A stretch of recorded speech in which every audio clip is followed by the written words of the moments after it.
بسم اللہ الرحمن الرحیم۔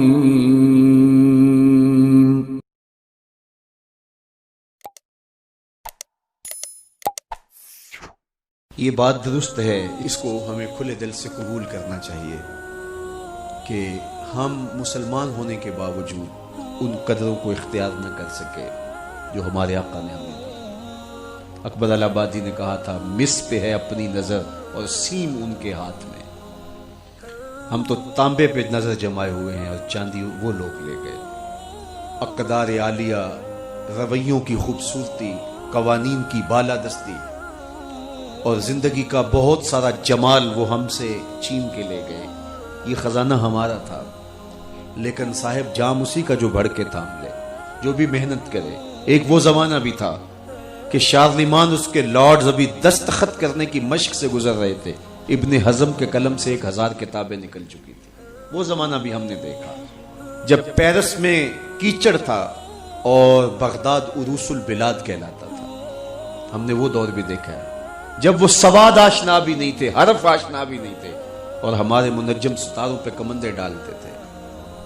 جب ہم محنت کرتے، خدائے زندہ زندوں کا خدا ہے، یہ اس کا اصول ہے، یہ اس کا ضابطہ ہے، لیکن جب ہم جو ہیں وہ پیچھے آ گئے تو انہوں نے آگے بڑھ کر جام تھام لیا۔ یہ بات میں ضرور کہوں گا، خیر کی قدریں جہاں بھی ہیں، کسی کفر کے معاشرے میں بھی ہیں، لیکن وہ پھوٹتی میرے حضور کے قدموں سے ہی ہے۔ چوکھٹ اسی سے ہی فیض اور نور اور روشنی پھوٹی ہے، اجالے یہی سے گئے ہیں، ورنہ انسان آج بھی زنجیروں میں جکڑا ہوتا۔ وہ کیسا سماج تھا کہ جب بیٹی کو زندہ درگور کر کے باپ آتا تھا تو معاشرہ اسے داد دیتا تھا کہ تو نے اپنی آبرو بچا لی، تو نے اپنی عزت بچا لی۔ اور یہ اتنا بڑا گھنونا جرم، قیامت کے دن سب سے پہلا سوال نماز کا ہوگا، لیکن سب سے پہلا فیصلہ قتل کا ہوگا۔ دوسرے لفظوں میں یوں کہہ لیجئے، حقوق اللہ میں سب سے پہلے نماز کا سوال ہوگا، اور حقوق العباد میں سب سے پہلا فیصلہ جو ہے وہ قتل کا ہوگا۔ اور قتل میں بھی وہ بچیاں جو زندہ درگور کی گئی، ان کا مقدمہ پہلے لایا جائے گا۔ قرآن بتاتا ہے، وَإِذَا الْمَوْءُودَةُ سُئِلَتْ بِأَيِّ ذَنبٍ قُتِلَتْ، قبروں میں گڑی ہوئی بچیاں اٹھائی جائیں گی، اللہ کی عدالت ہوگی، ان کے ظالم باپ کٹہرے میں کھڑے ہوں گے۔ اللہ ان بچیوں سے پوچھے گا، بِأَيِّ ذَنبٍ قُتِلَتْ، تمہیں قتل کیوں کیا گیا؟ اب ان بچیوں کو تو پتہ ہی نہیں ہمیں کیوں قتل کیا گیا۔ ابھی آنکھ کھلنے نہیں پائی تھی کہ بند کر دی گئی، زبان بولنے نہیں پائی تھی کہ نوچ لی گئی، زندگی کا پھول ابھی کھلا ہی نہیں تھا کہ مرجھا گیا۔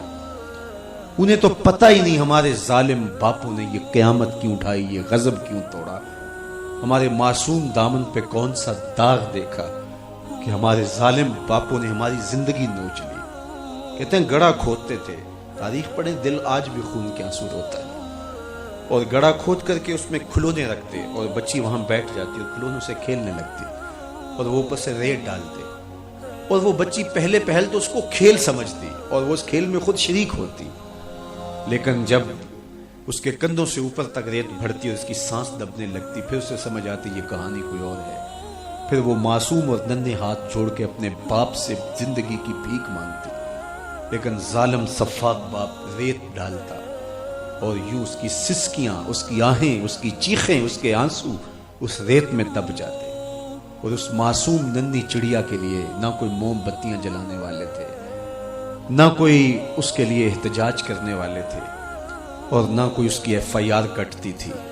باپ کو بھی داد ملتی، ماں کو بھی داد ملتی، معاشرہ صفاق اس پہ ماتم کرنے کی بجائے اس پہ خوشیوں کا اظہار کرتا۔ پہلی آواز پورے عرب میں جو اٹھی اور بلند ہوئی وہ میرے حضور کی تھی، بیٹیوں کو قتل کرنے والوں سن لو، میری فاطمہ میرے جگر کا ٹکڑا ہے۔ یہ پہلی آواز تھی۔ یہ صرف کلمہ محبت ہی نہیں ہے، اس ظالمانہ سماج کے خلاف جو ہے وہ علم جہاد میرے حضور نے بلند کیا۔ میری بیٹی میرے جگر کا ٹکڑا ہے، اور کہا جو 2 بیٹیاں، 2 بہنیں اللہ کی رضا کے لیے پروان چڑھائے ان کا نکاح کر دے، قیامت کے دن وہ یوں میرے نیڑے ہوگا جس طرح یہ 2 انگلیاں کریں۔ یہ جب میرے حضور نے فرمایا، مجمع سے ایک شخص کھڑا ہو گیا، حضور کیا جس کی 2 بیٹیاں نہیں ہیں اس کو یہ اعزاز نہیں ملے گا؟ کسی بیچارے کی 2 بیٹیاں نہ ہو، 1 بیٹی ہو، تو کیا اس کو یہ اعزاز نہیں ملے گا کہ وہ آپ کا ساتھ پائے؟ حضور نے فرمایا اسے بھی ملے گا. لیکن میں آپ کو دعوت فکر دیتا ہوں کہ اس سوال کے پیچھے کی کیفیت دیکھیے.